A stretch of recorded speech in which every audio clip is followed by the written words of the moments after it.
Aujourd'hui, les jeunes et la sainteté.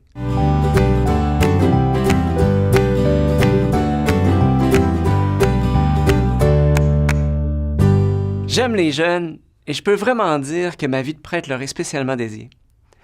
S'il y a bien quelque chose que j'ai appris, puis parfois à mes dépens, c'est que les jeunes ont vraiment besoin qu'on les enferme pas dans une idée toute faite. Mon expérience avec eux, c'est qu'ils font souvent exploser les structures. On a toujours fait ça de même, il faut qu'on fasse ça de même. On dirait qu'ils nous forcent à leur expliquer le pourquoi des choses, à rendre compte de ce qu'on fait par habitude, et je crois qu'ils vont toujours nous surprendre, et ça, j'aime ça. Tu sais, les saints dans l'Église ont déjà été jeunes, et ceux qui les côtoyaient n'auraient jamais pu dire ce qu'ils allaient devenir.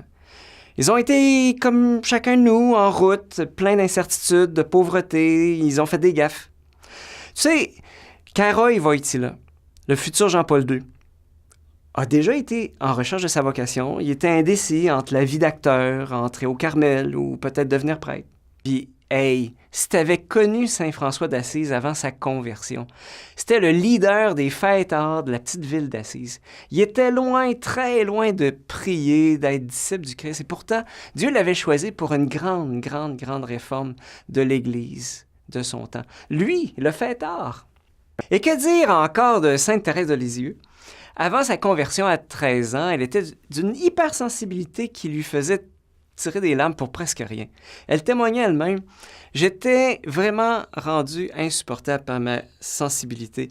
Ainsi, s'il m'arrivait de faire involontairement une petite peine à quelqu'un que j'aimais, au lieu de prendre le déçu et de ne pas pleurer, ce qui augmentait ma faute au lieu de la diminuer, je pleurais comme une madeleine, et lorsque je commençais à me consoler de la chose en elle-même, je pleurais d'avoir pleuré. » Et pourtant, Dieu l'avait choisi pour une mission, montrer le chemin de la sainteté aux tout-petits.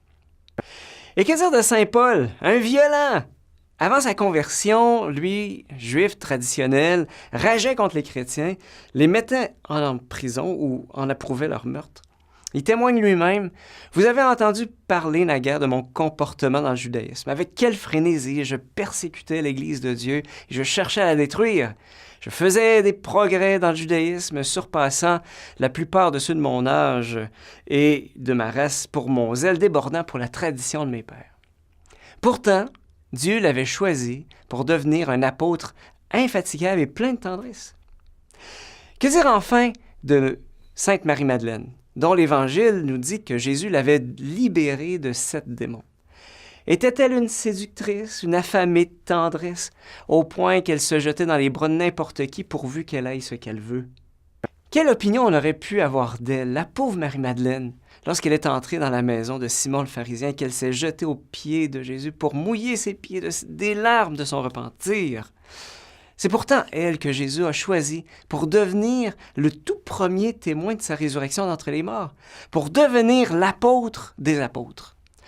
Ainsi, si j'avais été là, sur le chemin de Karoï Wojtyła, de François d'Assise, de Thérèse l'Enfant Jésus, de Paul de Tarse, de Marie-Madeleine avant leur conversion, mais tout en sachant ce qu'elle allait devenir, je les aurais regardés avec une telle espérance que rien n'aurait pu éteindre mon enthousiasme à devenir leur ami, leur confident. Je les aurais accueillis avec tellement d'amour, de joie, d'espérance. J'aurais cru en eux, même si eux ne croyaient pas en eux. Me partageant leur découragement sur le chemin de la sainteté, je leur aurais dit « Lâche pas la patate!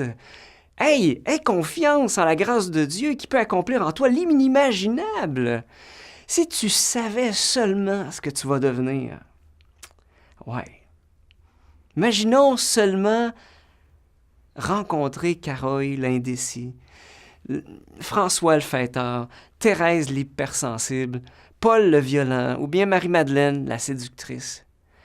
Quel zèle, quel amour, quel empressement, quel bonheur de les connaître si jeunes, quelle espérance on mettrait en eux, quelle amitié constante on les assurerait, quel privilège d'être de ceux qui leur disent les premiers l'amour de Jésus. Et aujourd'hui, en 2019, qu'en est-il? Est-il révolu le temps de la sainteté? La sainteté a-t-elle disparu chez les jeunes? Non. Les jeunes d'aujourd'hui sont aucunement différents des saints qui nous ont précédés. Et je crois que Dieu veut susciter une nouvelle génération de saints pour aujourd'hui. Et j'aimerais porter un regard d'espérance sur les jeunes que nous côtoyons et laisser déborder ma joie en pensant à l'extraordinaire mission que nous avons. Réveiller la sainteté déjà présente dans leur cœur. Alors, aujourd'hui encore, c'est Carole l'indécis, c'est François le fêteur, c'est Thérèse l'hypersensible, c'est Paul le violent, c'est Marie-Madeleine la séductrice que Dieu nous donne de côtoyer aujourd'hui. Ils sont peut-être les saints, les réformateurs de l'Église que nous attendons. Nous sommes placés sur leur chemin, comme des frères, comme des sœurs, parfois comme des pères, comme des mères. Et j'aime à penser qu'à l'heure où nous quitterons la terre, lorsque leur sainte main se posera sur notre front pour tracer le signe de la croix, nous aurons l'intime conviction que Dieu aura donné à notre Église les saints dont nous avons tant besoin.